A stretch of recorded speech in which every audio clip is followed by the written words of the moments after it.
Hermanas, hermanos, amigos, todos muy buenas tardes. Nuevamente me encuentro aquí frente a ustedes con el deseo de compartir, no ahora un jarrito de agua en el camino que ya tenía preparado, pero como han de oír es bastante largo. Lo que tengo preparado es desde el domingo pasado, pero no he podido porque como han de oír mi voz de esa porquería de enfermedades que andan, pues ya tiene rato y no mejora. A ver si logro que me oigan.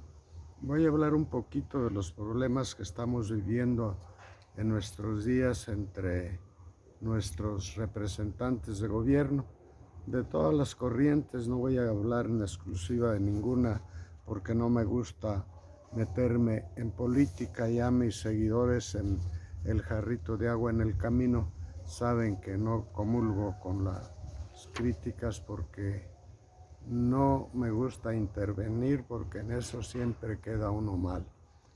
En una ocasión, creo que ya les dije, me invitó una señorona política en la política a participar en la Cámara en una ponencia los martes que había, no sé si todavía haya, y me refiero a la Cocoa.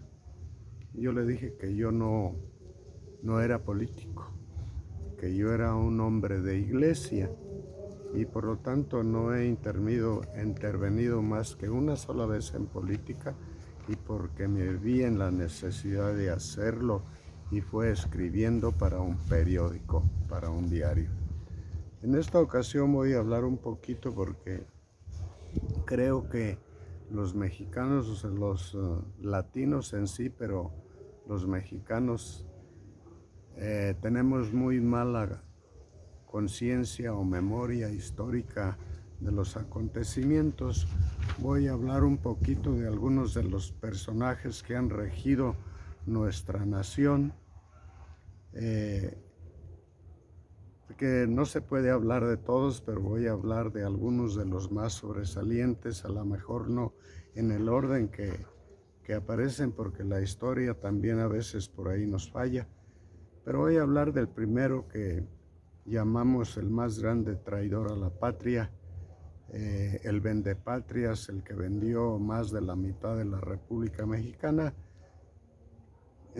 Hablo de Antonio López de Santana, que nació el 6 de julio de 1794 en Jalapa, Veracruz.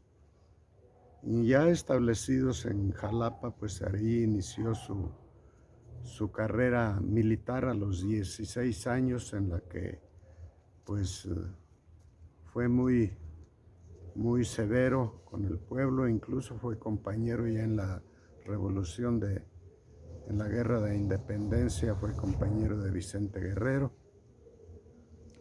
Pero a veces justa o injustamente hablamos mal de las personas o bien halagándolos cuando lo merecen. Hay que decir también que era un amante del juego de azar, un amante de las fiestas y la diversión a lo grande, con lindas mujeres, pues había dinero. Amante de los juegos de azar y de las peleas de gallos, de donde muchas veces tuvieron que ir a sacarlo para que ocupara el lugar en la presidencia de la República.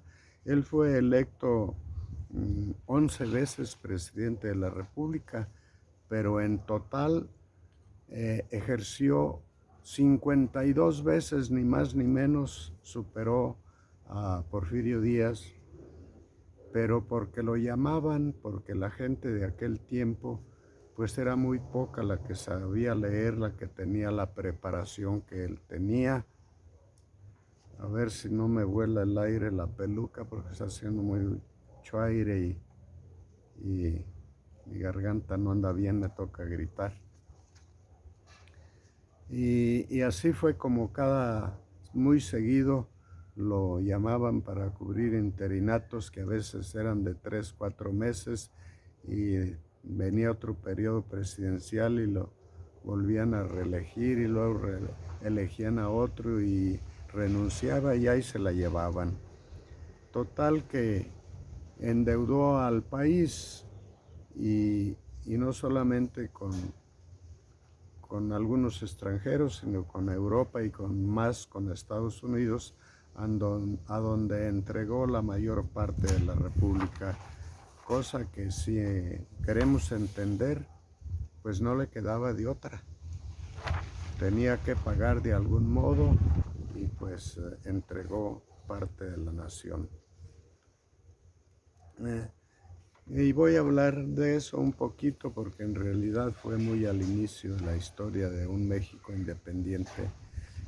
Voy a hablar de Francisco I. Madero, el primer presidente electo democráticamente, que nació el 30 de octubre de 1873 en Parras, Coahuila.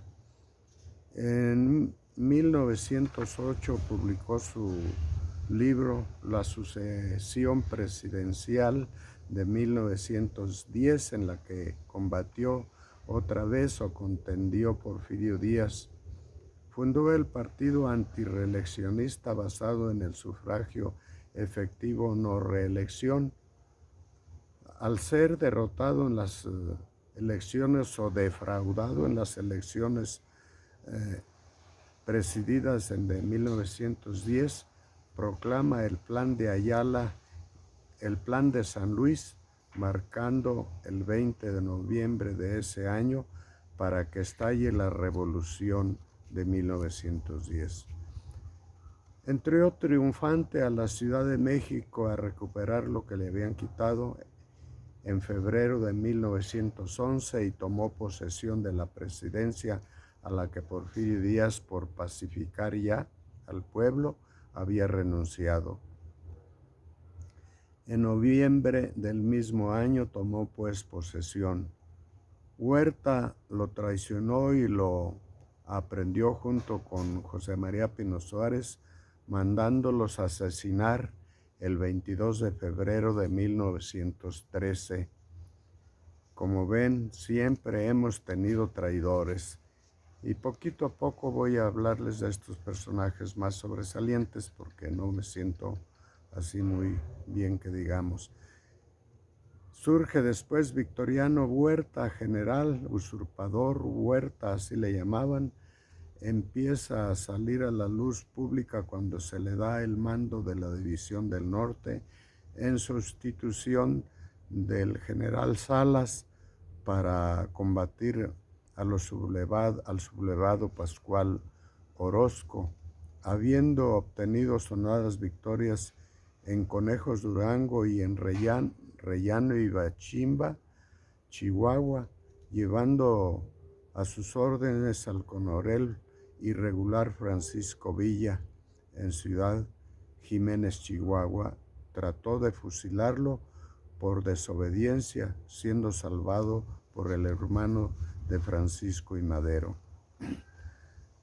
Después de haberle jurado lealtad al presidente don Francisco I. Madero en los sucesos de la Decena Trágica en el Palacio Nacional, fue herido el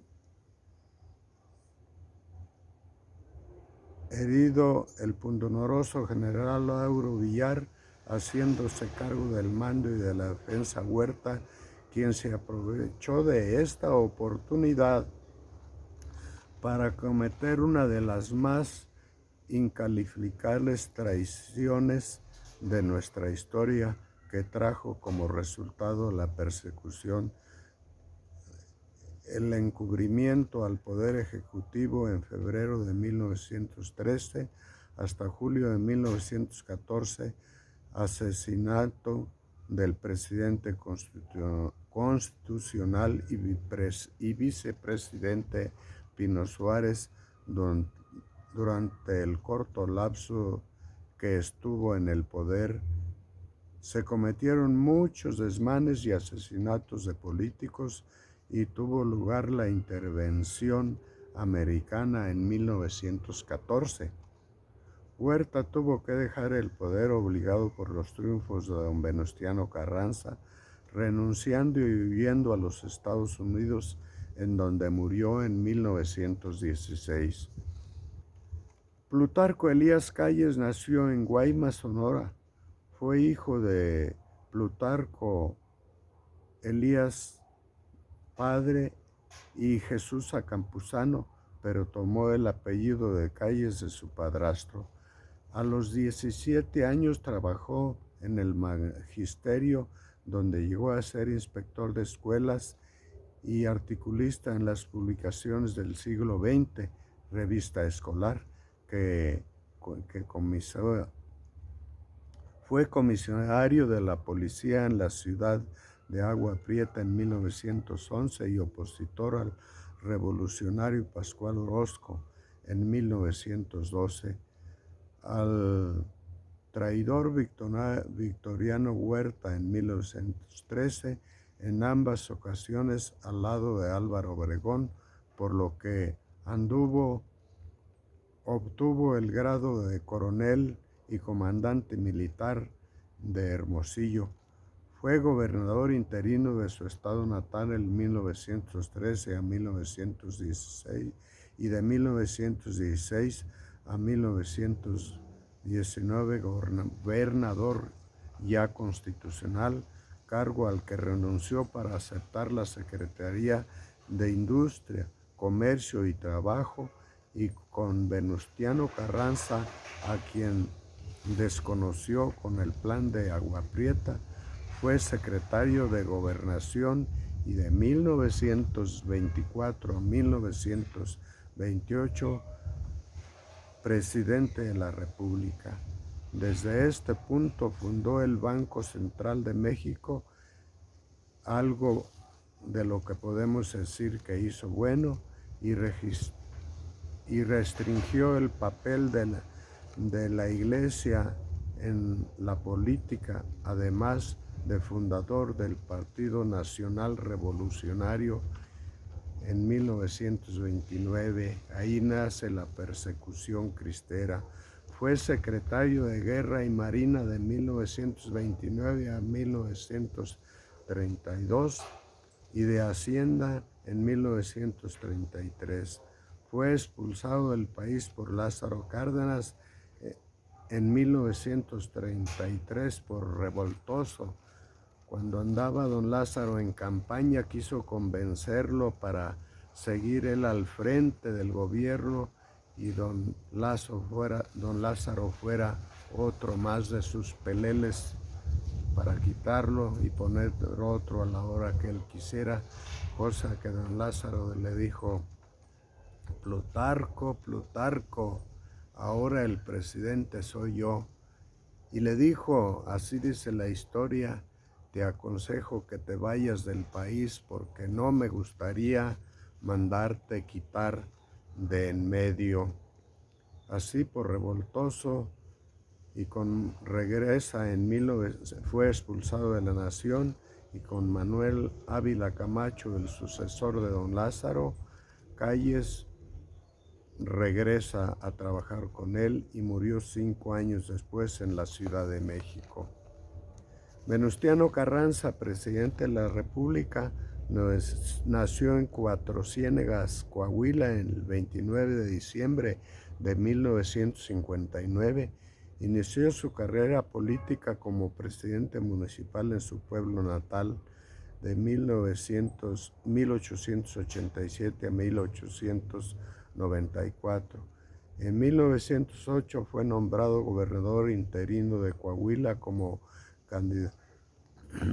partidario del movimiento revolucionario de 1910, organizado al lado de Francisco I. Madero, el Partido Democrático, asumiendo en 1911 la función de ministro provisional de Guerra y Marina durante su mandato. Posteriormente regresó a su estado como gobernador constitucional.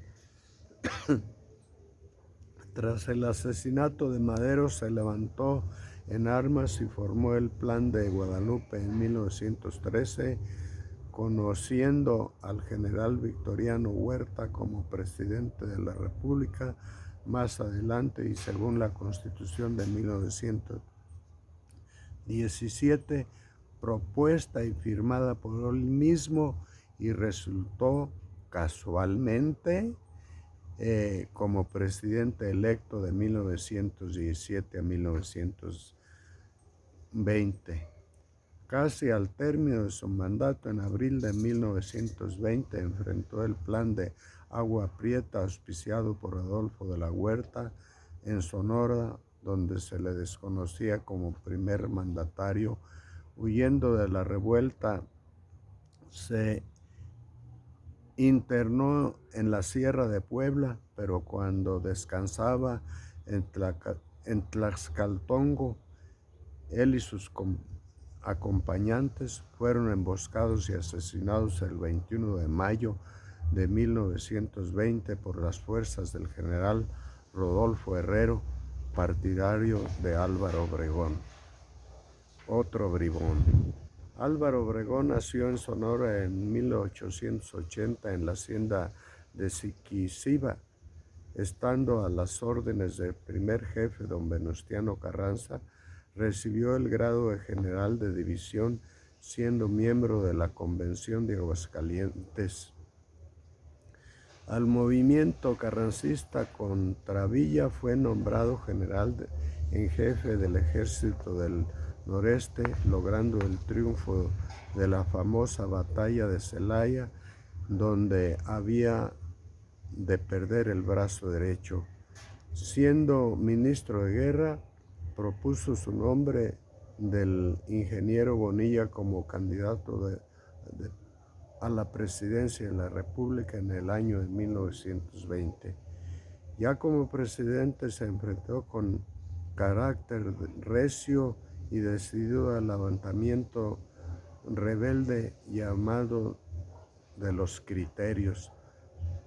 Tuvo principal intervención en el Tratado de Bucareli. Logra en 1927 la derogación constitucional en la que se prohibía la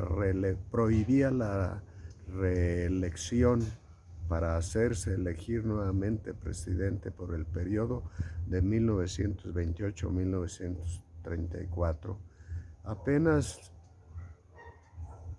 electo, fue asesinado en La Bombilla por el periodista José de León Toral, y en este acontecimiento,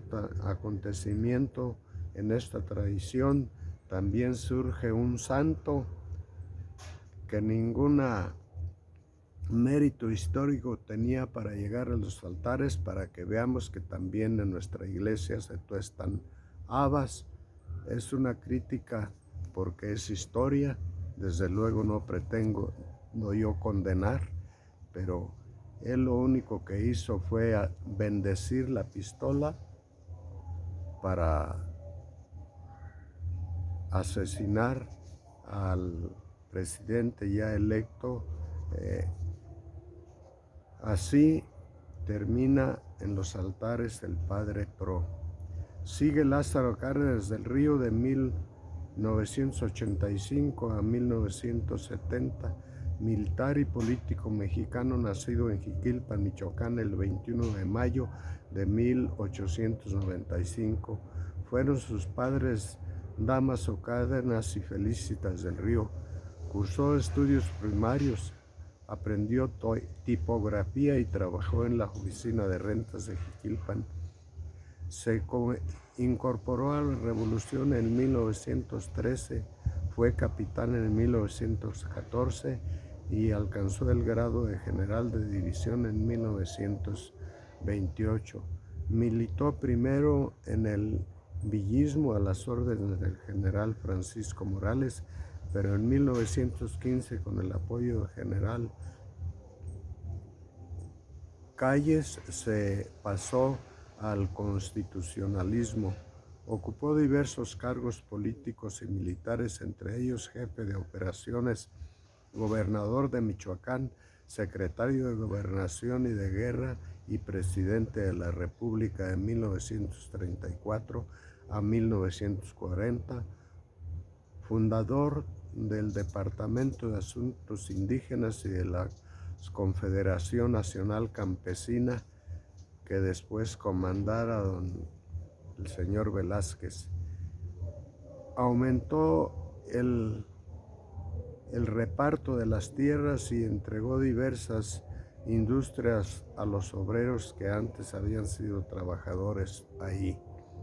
En 1938 decretó la expropiación de las compañías petroleras extranjeras establecidas en México.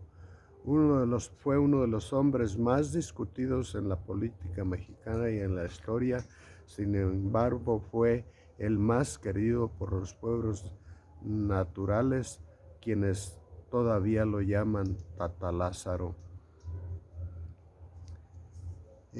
Ya hasta ahí me quiero despedir hablando de estos personajes, sin hacer mención a los últimos, que han sido de lo peor que hemos tenido, habiéndose cometido un magnicidio en Tijuana, en Lomas Taurinas, habiéndose cometido otro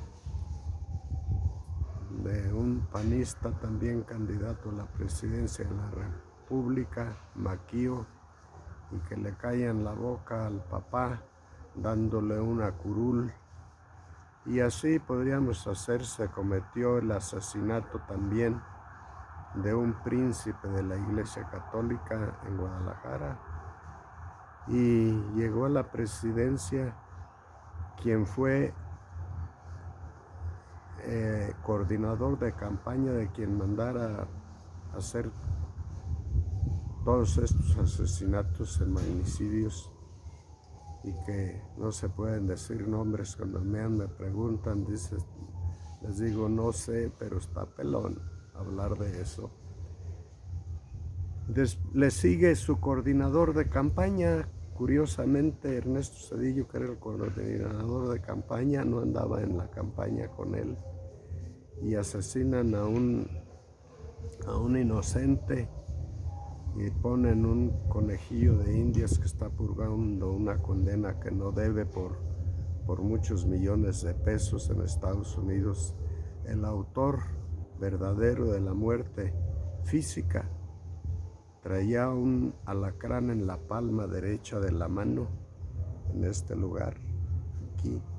Ahí traía un alacrán, cosa que no aparece en la mano del que fue el que está purgando una condena por dinero. Pero bueno, ahí le paro. No soy político, repito. Que Dios los bendiga, y si me mejoro en los próximos días, en cuanto me sienta mejor, les pongo el programa que ya tengo preparado, que es el de mañana. Va a ser 8 días. Que Dios los bendiga. Hasta luego, su hermano en Cristo y amigo de todos quienes me quieran ver así, Pepe Otilio. Hasta la próxima.